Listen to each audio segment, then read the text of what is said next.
دا اوس پرون غوړ زموږ دوه عزیزان په د ګلستانو د لاجورو دا د بولان رتلي په د اوبو کې مړه ساتي ویډیو کتلې دا ولې مړه سو عزیزان دا ولې مړه سو ټیک دی ځوانان دي الکوان دي د دې غلطي بولې بې عقلي بولې ناپوهي بولې صحیح خبره ده دا زموږ په پیر غیب کې دا ځوانان د کاله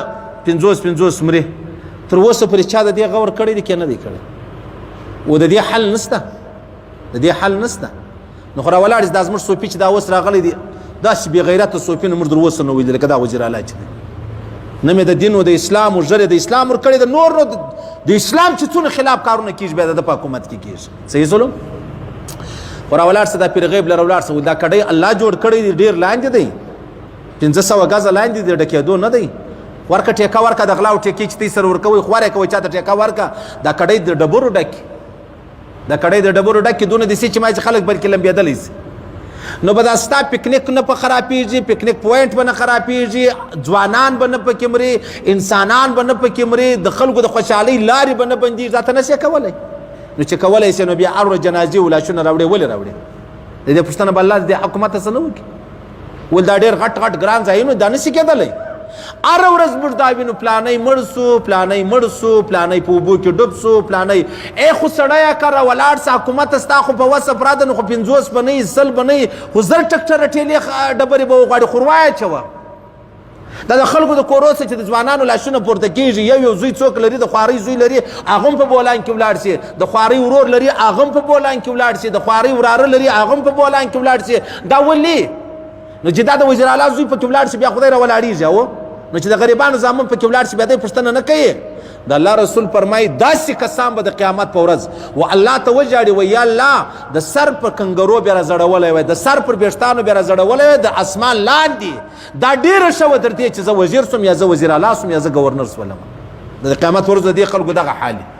دا خو نه ده چې ته ورته ګورې بس مال دی دولت دی موټر دی وروره باډي ګاټان دي تورې شیشې دي چې زړه یې غواړي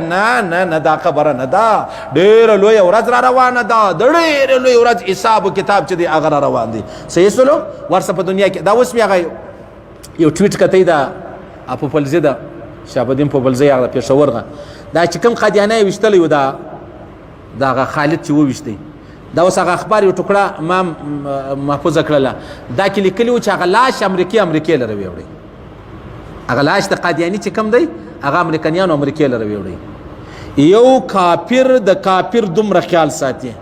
لاش په مردخانه کې پروت ولو امریکنیان رالو خپل وطن لري ویوړی دا خلک د مړو دونه قدر کوي او زموږ په وطن کې د ژوندۍ قدر نشته زموږ په وطن کې د ژوندۍ قدر نشته دا هر ورځ خلک پر موټرسایکلانو باندې پراته دي وروره پر موټرسایکل باندې بیده دي پر دغه روډو باندې موټرسایکلان چې دته نشي منع کولی چرس منع کولی سي هیروین منع کولی سي ون وی منع کولی سي ټیک سلو دو نمبري منع کولی سي د هغه رقم مهاجر را ګرځولی سي په زوره کسانو کې پیژندلی سي دو نمبر موټر پیژندلی سي دا څنګه نشي کولی هغه کم کار دی چې نشي کولی دا هر ورځ د خلکو زامن په موټرسایکلانو کې دا خو ځوانان دي دا خو بې عقلان دي دا خو د عقل خلاص دي دا د بې عقلۍ شپې دي ته خدا منع کولی سي ته ول نشي کولی ولې نه کوې ته چا منع کړی په عربور په تاله پنډونه راځي د دغه خلکو پر سرو باندې راځي ولې صحیح سلو بس دا ډېره د افسوس دنیا د افسوس ژوند دی د افسوس خبرې دي صحیح سلو اوس دغه ځوانان مړه سولو څنګه مړه سولو ولې مړه سولو داسې خو نه و چې د اسمان یو آفت رالی خو د هغه خبره وه تا دا کولی سو چې دا خلک خو د کاله د شل 50 منې دا ته نشي کولی که د دې حل نشته خو موږ به ووایو یاره کې حل شته بیا یې ولې نه کوې ته اسباب نه لرې روپۍ نه لرې مطلب مزدوران نه لرې ډبرې نه لرې یو شی نه لرې چې لرې بیا ولې چې نه کوې الله به بیا ستاسو پوښتنه وکړي الله به ستاسو پوښتنه کوي حضرت عمر فاروق چې وایي فرمایي وای که چیرې یو د نهر پر غاړه باندې یو سپی یم د لوږې مردار سو الله زما څه پوښتنه کوي زه جواب دیم صحیح سلو نو ته چې دا انسانان هر ورځ مري د دې جواب څوک ورکوي زموږ وطن کې مړي ډېر سو عزیزان دا اوس هغه هغه پښین کې اترینانو غریبان 15 کسان دغه سلنډر سره وره واخلي که څنګه خبره وه 15 کسان د یوه کور تقریبا د یوه کلي ولاړو و اندازه ولګوه صحیح سلو اوس هم زما او ستا ژوند چې دی هغه د الله پر حکمو نه دی د نبي علیه السلام پر طریقو نه دی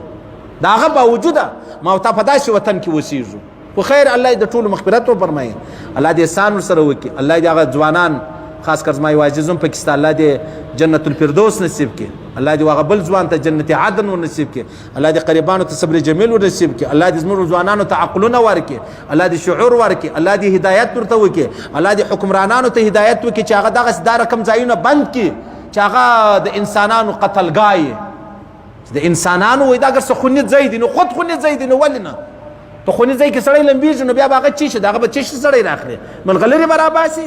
خیر الله دې زموږ ټولو حفاظت وکړي، د ټولو مسلمانان دې الله حفاظت وکړي.